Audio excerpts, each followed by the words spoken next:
Saudara, Rabu 16 November merupakan hari kedua puncak KTT G20 di Bali. Tadi pagi, Presiden Joko Widodo mengajak delegasi negara G20 ke Taman Hutan Raya Bakau di Denpasar, Bali. Para awak media dan beberapa petinggi G20 diajak oleh Presiden Jokowi mengunjungi Taman Hutan Raya Ngurah Rai, Bali. Salah satu pejabat negara turut mendampingi Presiden adalah Menteri Lingkungan Hidup dan juga Kehutanan Siti Nurbaya Bakar. Taman Hutan Bakau atau mangrove di Denpasar memang disiapkan menjadi salah satu tempat kunjungan rangkaian perhelatan KTT G20 tahun 2022 ini di Bali. Lewat tempat ini Jokowi ingin menunjukkan komitmen Indonesia dalam rangka perubahan iklim.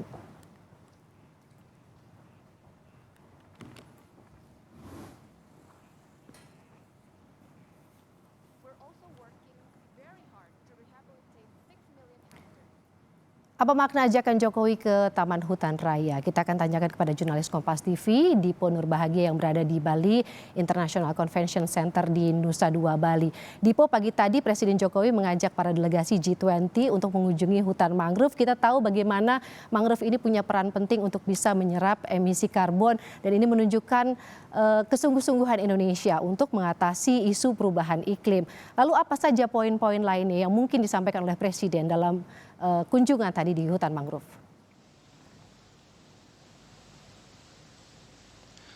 Tentu poin-poin apa yang kemudian disampaikan secara langsung oleh Presiden kita masih harus menunggu waktu, Waro dan juga saudara, sampai dengan nanti akan ada katakanlah press release ataupun penyampaian yang akan diberikan oleh Presiden pada sore hari nanti. Tetapi kalau kita melihat secara umum, apalagi persiapan dari presidensi KTT G20 ini sudah berlangsung selama kurang lebih 1 tahun, Indonesia mencoba menekankan pentingnya penanaman hutan mangrove sehingga mengajak kepala negara untuk kemudian melakukan penanaman mangrove ataupun melihat bagaimana kemudian Tahura Ngurah Rai Bali ini sudah betul-betul dipersiapkan di Indonesia sebagai salah satu bentuk kepedulian terhadap lingkungan hidup maupun perubahan iklim.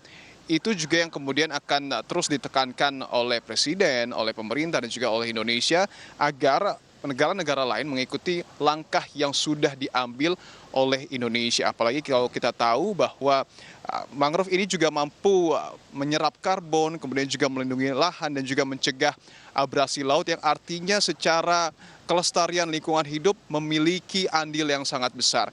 Indonesia sendiri merupakan negara terbesar yang memiliki lahan mangrove. Kalau kami catat kurang lebih ada ataupun ekosistem mangrove di Indonesia mencapai kurang lebih 3,63 juta hektar atau sekitar 20,37% dari lahan mangrove secara total yang ada di dunia. Artinya Indonesia memiliki peranan penting untuk kemudian menjaga kelestarian lingkungan hidup, salah satunya dengan melakukan penanaman ataupun melestarikan hutan mangrove. Setidaknya itu poin-poin yang kemudian ingin ditekankan, ingin disampaikan oleh Presiden kepada sejumlah kepala negara yang tadi juga hadir dalam acara di Tahura Ngurah Rai, Bali. Namun kita juga tidak bisa menampik bahwa nampaknya turbulensi geopolitik ini juga mempengaruhi rangkaian acara, karena seperti yang kita ketahui bersama tadi, rangkaian acara di Tahura Ngurah Rai, Bali ini sempat molor, katakanlah seperti itu, karena ada pertemuan yang diinisiasi oleh Presiden Amerika Serikat Joe Biden untuk mengumpulkan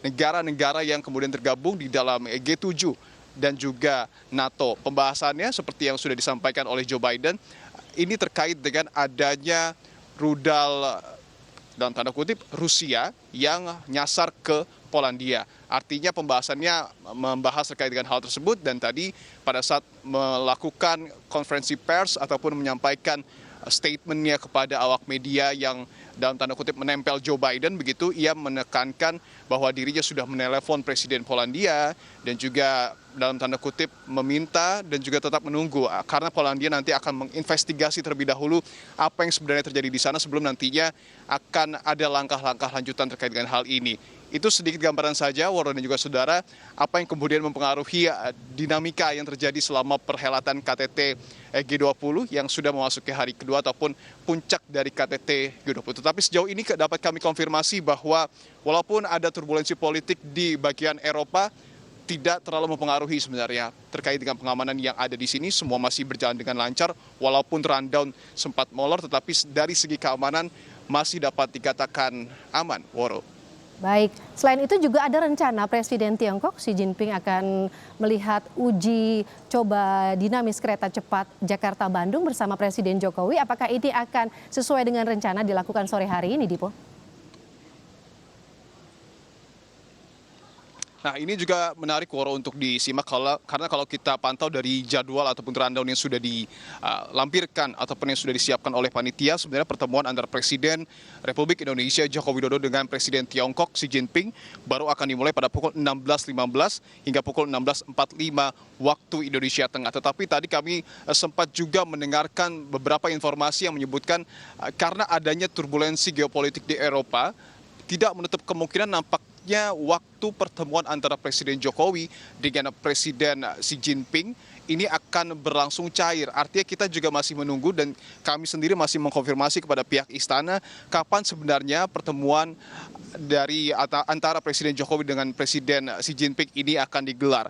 Terkait dengan agendanya tentu akan ada sejumlah pembahasan kerjasama baik dari segi ekonomi, kemudian juga infrastruktur dan juga teknologi yang kemudian akan dibahas oleh kedua kepala negara tersebut. Tetapi yang juga menarik adalah bahwa memang sudah diagendakan sepertinya Presiden Jokowi dan juga Presiden Xi Jinping akan memantau secara virtual uji dinamis kereta cepat yang kita tahu sudah dibangun dari beberapa tahun yang lalu, bahkan sempat mengalami polemik juga terkait dengan pendanaan. Nah, ini juga menarik karena artinya kalau kita ingat bahwa transportasi kereta cepat ini akan beroperasi pada tahun 2023. Ini juga semakin menguatkan kerjasama antara Indonesia dengan Cina khususnya di bidang pembangunan infrastruktur. Lebih lengkap terkait dengan hal ini tentu kita masih harus menunggu karena seperti yang tadi kami sebutkan, kami masih mencoba mengkonfirmasi kepada pihak istana pukul berapa tepatnya pertemuan tersebut akan berlangsung dan apa kemudian deal-deal ataupun kesepakatan-kesepakatan yang kemudian terjalin di antara kedua negara. Woro. Nantikan laporan Anda selanjutnya terkait dengan pertemuan atau rencana pertemuan Presiden Jokowi dengan Presiden Tiongkok. Terima kasih Dipo Nurbahagia dari Nusa Dua Bali.